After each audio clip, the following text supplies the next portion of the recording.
The war did not end with celebration. It ended with silence.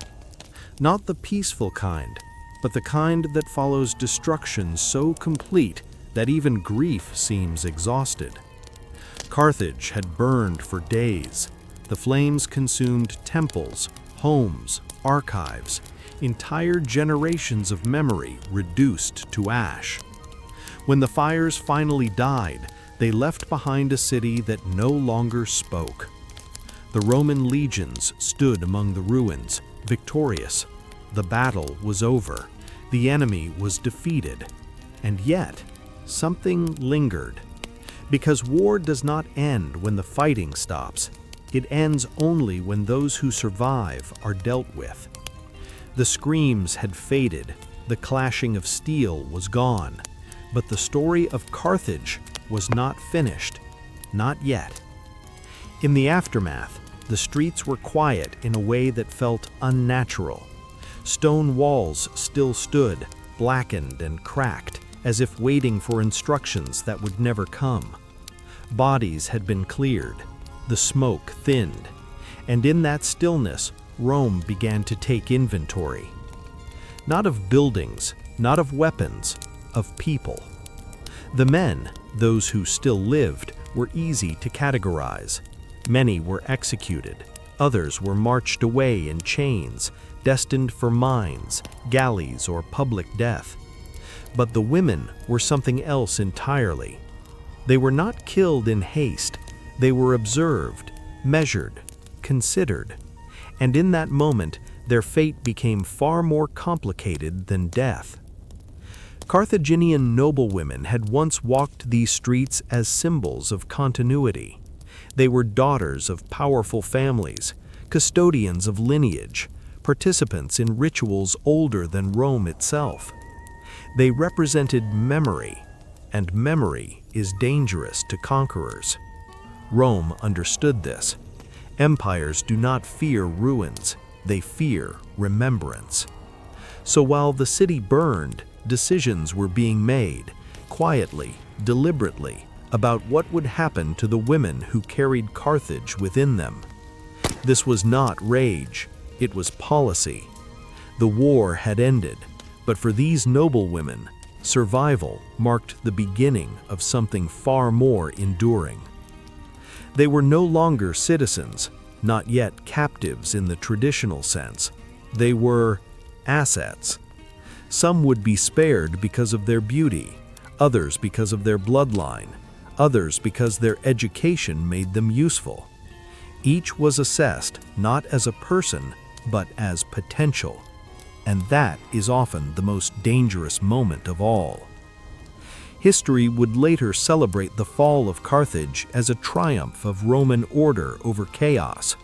It would speak of generals and legions, of strategy and victory. What it would rarely mention are the women who remained standing when the city fell. Women who watched their world disappear not in fire, but in silence. Women who understood long before anyone else that survival could be a sentence rather than a mercy. The war had ended, but for Carthaginian noblewomen, survival was only the beginning. And history, as it so often does, would forget them. The destruction of Carthage did not begin with fire. It began with understanding. Rome understood something long before the first wall collapsed, that empires do not fall only through armies, but through lineage, through memory, through the people entrusted to carry identity forward. And in Carthage, that responsibility rested heavily on its women. Before the war, Carthaginian noblewomen were not ornamental figures standing quietly at the edge of power. They were embedded within it. They oversaw households that functioned as political centers. They managed wealth, land, and inheritance. They presided over religious rites that tied the living city to its ancestors and its gods. Some were priestesses, guardians of sacred continuity. Others were wives and daughters of generals, magistrates, and merchants whose influence stretched across the Mediterranean. They were not rulers in name, but they were architects of stability. And Rome noticed. To conquer Carthage was one thing, to allow its identity to survive was another. Rome did not fear Carthaginian soldiers after the final battle. It feared what could grow in the aftermath. A child raised by a Carthaginian mother could remember. A household shaped by Carthaginian customs could resist quietly. A lineage preserved could one day revive what Rome had destroyed. And so the women became the center of Rome's long strategy. This was not cruelty born of chaos, it was calculation. When the city fell, Roman officials did not treat noblewomen as ordinary captives. They were catalogued. Their names were recorded. Their ages are noted. Their lineage is evaluated for usefulness or threat. Some were separated from their children. Others were kept with them, so long as the children could be reshaped. The purpose was not punishment.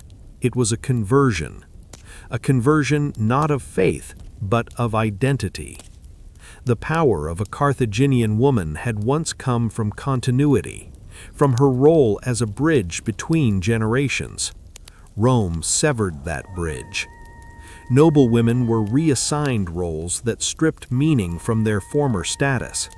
A priestess could become a domestic servant.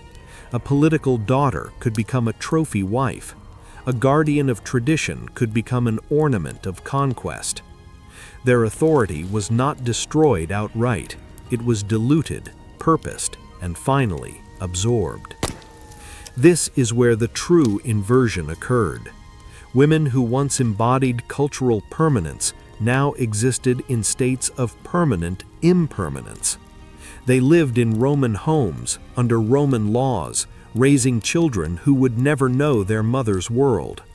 They were dressed well, fed well, and sometimes even respected. But they were never free. Because freedom would have allowed memory to survive. Rome feared that memory more than rebellion. A rebellion could be crushed. Memory endured. So the erasure had to be gentle enough to last. This is why Rome did not merely conquer Carthage, it dismantled its future. Not with swords alone, but with structure, with marriage contracts, with household authority, with laws that quietly redefined belonging. The women became the final battlefield, and Rome won it slowly. History often speaks of this era as a triumph of civilization, but civilization in this case came at the cost of something immeasurable. A culture did not simply fall, it was unmade, one woman at a time. And this is where the story becomes uncomfortable, because what happened to Carthaginian noblewomen was not chaos, it was the administration, it was policy. It was deliberate, and it forces us to confront a difficult truth. Empires not only destroy cities, they reshape people until the past can no longer recognize itself. If stories like this matter to you, if you believe history should remember those it quietly erased, subscribe to the channel for more narratives history tried to forget. And let us know in the comments, which city are you watching from? Because every empire believes it is permanent, until one day it becomes a story told in someone else's voice.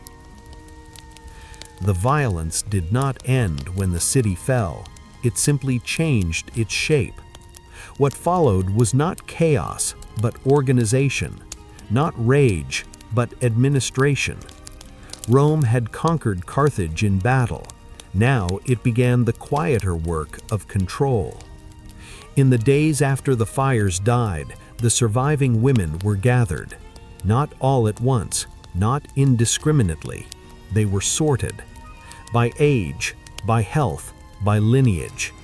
The elderly were often dismissed quickly, useful only as labor, or left behind to fade into obscurity. Children were separated early, before memory could root itself too deeply. Adolescents were watched closely, and noblewomen were marked. Not for mercy, for use. Roman officials understood something essential. A woman of noble birth was not merely a person, she was continuity. Her body carried future citizens, her mind carried culture, her presence carried legitimacy. To kill her would be wasteful, to control her was efficient. And so many were spared death, only to be claimed by a different kind of violence. They were gathered in holding areas on the edges of the ruined city, former courtyards, open forums, temporary enclosures where the smoke still hung in the air. There were no speeches, no explanations, only lists. Names were read aloud, often mispronounced, sometimes replaced entirely. From that moment on, identity became negotiable. A woman's past no longer belonged to her. Some were selected for private households in Rome.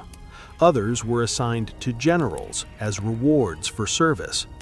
A number were distributed among allied elites as symbols of loyalty from the Senate. This was not chaos. It was a redistribution. Human lives reduced to political currency.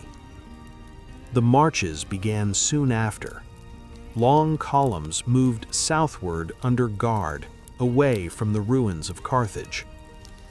There were no chains for many of the noblewomen. Chains were unnecessary. Obedience had already been engineered through fear, uncertainty, and exhaustion. They walked knowing they would never return, not because they were told, but because history had made it clear. Along the roads, some tried to memorize the land, the slope of hills, the shape of the sky, the smell of soil after rain. Small acts of remembrance. As if memory itself could become a form of resistance. When they reached their destinations, the final transformation began. Some were sold in formal auctions, quiet affairs attended by men who spoke in measured tones and never made eye contact. Others were transferred directly into elite households, no longer prisoners, not yet citizens, something in between, something owned. Here, their names changed, their clothing changed, their language changed. Their silence became expected. What they felt no longer mattered.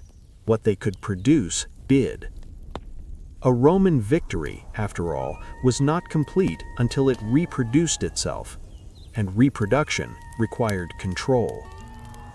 This is the part history often avoids, not because it is too violent, but it is too deliberate. This was not frenzy, it was a system that transformed women into instruments of continuity for the empire that had destroyed their world. A Carthaginian noblewoman, once a symbol of heritage, became a vessel of Roman future.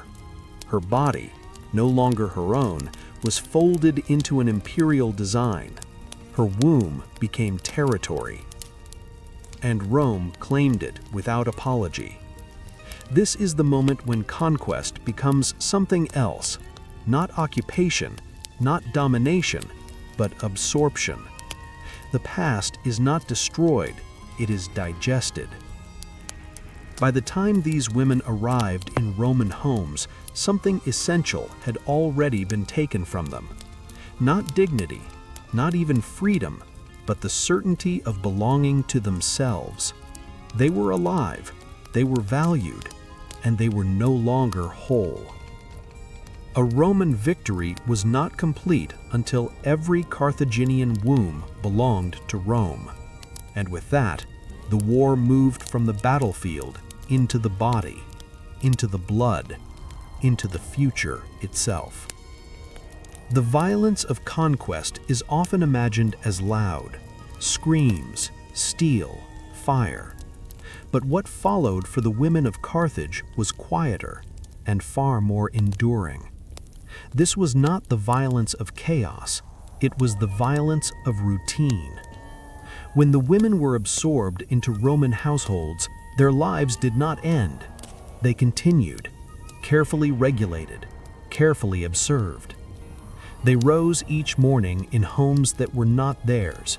They wore garments chosen for them. They spoke only when permitted. They lived, and yet nothing they lived belonged to them. Some were placed in the homes of senators and magistrates, men whose wealth insulated them from the brutality of conquest. These women were often described as fortunate. They were fed well, they were housed comfortably, they were spared the fields, the mines, the lash. But comfort can coexist with captivity. In these homes, their presence was ornamental, symbolic, a reminder of Rome's reach. They were expected to be gracious, compliant, grateful. Gratitude, after all, was the first expectation of survival. Others were assigned roles less visible, but no less consuming. They managed households that were not theirs. They raised children who would never know their real lineage. They trained younger servants who would one day replace them. They were indispensable, yet never secure. A displeased master could sell them. A new marriage could displace them. A political shift could erase them. Stability was an illusion, renewed each day by obedience. For some, the role imposed was more intimate. Concubinage in Rome was not romanticized. It was a legal arrangement, one-sided, regulated, and permanent unless revoked. A woman could be selected not for affection, but for bloodline, beauty, or symbolic value.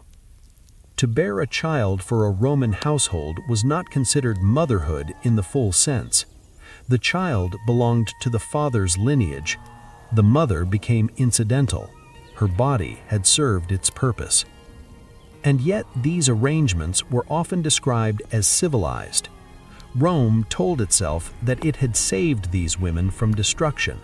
It had given them shelter, order, and protection.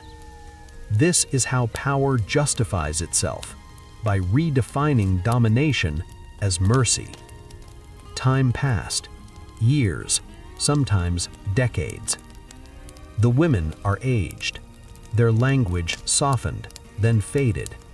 Their memories dulled under repetition. What once felt like captivity became routine, not because it was acceptable, but because resistance had nowhere to stand. This is how erasure works, not through force alone, but through endurance. Cultural memory died quietly. Songs were forgotten. Rituals went unperformed. Names were replaced with Roman ones easier to pronounce. Children asked questions their mothers could not answer without revealing loss. And so, silence became inheritance. From the outside, Roman society appeared stable, orderly, prosperous, confident. Inside its households lived the remnants of conquered worlds, moving carefully through halls that did not echo their past. The empire thrived not by killing every enemy, but by absorbing them until nothing distinct remained. They were dressed in silk, they ate from silver, they walked marble floors polished by other hands. And yet they owned nothing, not their labor, not their bodies, not even their memories. This was the quiet genius of Roman power. It did not merely rule land, it reshaped identity. It turned people into functions, and it taught them, slowly, to accept it. By the time these women were old, many no longer spoke of Carthage, not because they had forgotten, but because remembering no longer served a purpose. Memory, when it cannot change anything, becomes a burden. And so the empire endured, not through terror alone, but through accommodation, through lives reshaped so gradually that resistance became unthinkable. They were dressed in silk and stripped of choice. Memory is patient. It waits. It survives long after walls fall and banners burn. And this is what Rome feared most. Not rebellion, not armies, but remembrance. Because memory has a way of undoing empires long after the soldiers are gone. By the time Carthage was silent, Rome had learned something essential. You cannot truly conquer a people until you control what they remember. So the campaign continued, quietly, deliberately, inside homes, classrooms, and nurseries. This was not warfare. This was reprogramming. The first thing to disappear was language. Punic was not officially banned in every province, but it was discouraged, corrected, and quietly shamed out of use. Children were praised for speaking Latin clearly, corrected when they used the words of their mothers, rewarded when they forgot. Language, after all, is how memory breathes. And when a language fades, so does the world it once described. Names followed. Carthaginian names, once heavy with ancestry and meaning, were deemed impractical, foreign, improper. Children were renamed to suit Roman ears better. Marcus, Julia, Lucius. Names that fit cleanly into Roman records. Names that erased the sound of where they came from. And with each new name, a small burial took place, not of a body, but of a lineage. Families began to fracture quietly. A mother might remember her grandfather's stories, her city's rituals, her people's gods. Her children would not. They were raised in Roman schools, taught Roman history, instructed to admire Roman victories, including the one that destroyed their mother's world. This was not brutality, it was precision. Rome understood that violence creates martyrs, education creates loyalty. So children of Carthaginian women were taught to see Rome not as a conqueror, but as a benefactor.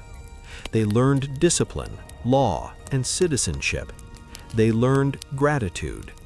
And slowly, almost imperceptibly, memory became embarrassment. To speak of Carthage was to dwell on a defeated past. To honor it was to question the present. This is how cultural erasure works, not through fire, but through forgetting. The women who carried these memories began to understand something terrifying. They were becoming the last witnesses. Their children could not understand their grief. Their grandchildren would not even recognize it. And Rome preferred it that way, because an empire is strongest when its subjects cannot imagine a world before it. This is the moment where history often grows uncomfortable, because what Rome perfected here was not cruelty, it was efficiency. The efficient removal of identity, the efficient rewriting of heritage, the efficient replacement of memory with loyalty. And here, quietly, the conquest reached its deepest point, not on the battlefield, but in the mind. Before we go further, pause for a moment. If this history matters to you, if you believe these stories deserve to be remembered rather than buried, subscribe to this channel or go to the comment section and tell us the honest, why won't you subscribe? Not to provoke, not to judge, but because understanding hesitation tells us as much about memory as understanding loss. Rome did not merely conquer land, it conquered memory. And once memory was subdued, resistance became almost impossible. Because you cannot fight for what you no longer remember having. The women of Carthage lived long enough to see this transformation completed. They watched their children grow fluent in a language that was not theirs. They watched their stories fade into irrelevance. They watched the world move on, and in doing so, they became the final custodians of a vanished civilization. Not rebels, not martyrs, but witnesses. And history, more often than not, does not listen to witnesses. Survival is often mistaken for victory, but for the women of Carthage, survival became something far more complex, a state of living that carried weight, contradiction, and quiet grief. By the time the empire had settled into its new order, many of them were still alive, older now, quieter, changed. They outlived the war. They outlived the burning of their city. Some even outlived the men who once owned them. And yet survival did not mean restoration. It meant adaptation. Some women found a measure of influence within Roman society. Not power in the political sense, but proximity. They became trusted household figures, advisors behind curtains, educators of children who would one day hold office. Their intelligence made them useful. Their composure made them respected. In rare cases, their voices were even heard. But influence is not freedom. Influence exists at the pleasure of power. And power in Rome never forgot who it had conquered. Others disappeared into the fabric of the empire entirely. They married, they raised children, they aged quietly. Their names were never recorded, their stories were never asked for. They became Roman in function, if not in memory. To the outside world, they were no longer Carthaginian. To themselves, they were no longer whole. What history rarely acknowledges is how exhausting survival can be. Each day required restraint. Each conversation demanded caution. Each memory carried risk. To speak too freely was to invite suspicion. To speak too little was to erase oneself. So many learned the careful art of half-remembering. They remembered enough to remain human, but not enough to be dangerous.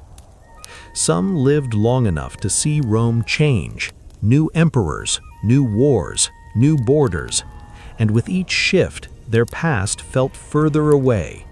Their youth became legend. Their homeland became a story others told inaccurately. Eventually, even grief softened, not because it healed, but because it had nowhere left to go. There is a quiet cruelty in survival. Those who die are remembered as victims. Those who live must carry the aftermath alone. These women bore the full weight of continuity. They remembered what Carthage had been, its language, its customs, its faiths.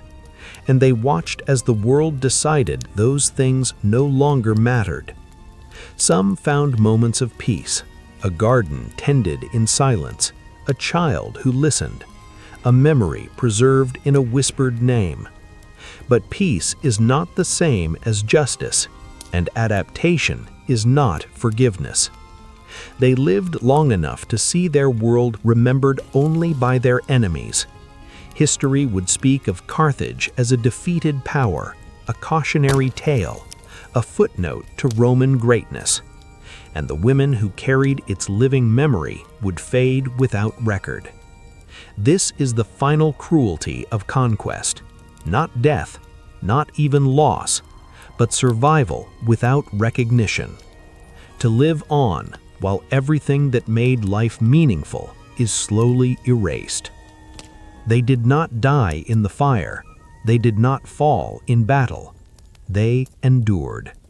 And in doing so, they became the last witnesses to a world no longer allowed to exist. History often ends its stories at the moment of victory.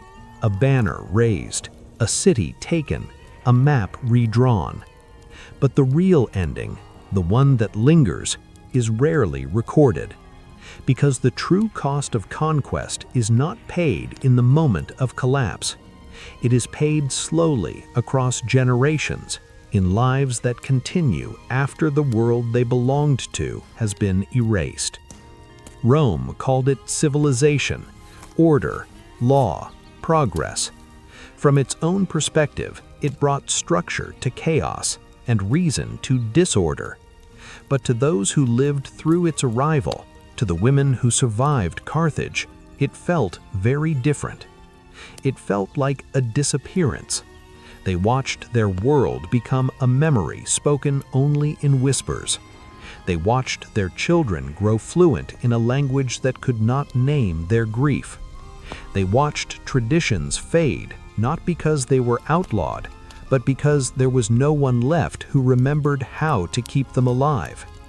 This is how conquest truly succeeds, not by destroying everything at once, but by teaching the next generation to forget what was destroyed.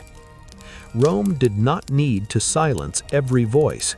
It only needed to ensure that the last voices spoke alone. And they did. Scattered across the empire, living out quiet lives, these women carried Carthage within them like an echo fading through stone. They were not rebels, they were not martyrs, they were witnesses. And history, more often than not, does not listen to witnesses. Often, we ask how empires fall. We measure dates, battles, and invasions. But empires also fall inward, when the cost of their survival becomes invisible.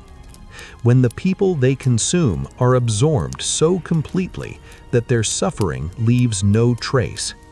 Rome endured for centuries, but it endured by erasing others, and that erasure still echoes.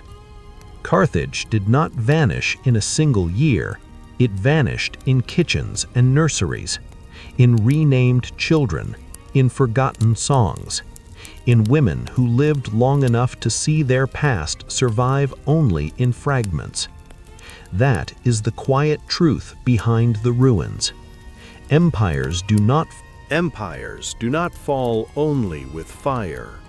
They fall quietly, through the lives they erase. If stories like this matter to you, if you believe history should remember more than just the victors, subscribe for more stories history tried to bury. And tell us, which city are you watching from? Because every empire believes it is eternal until it isn't.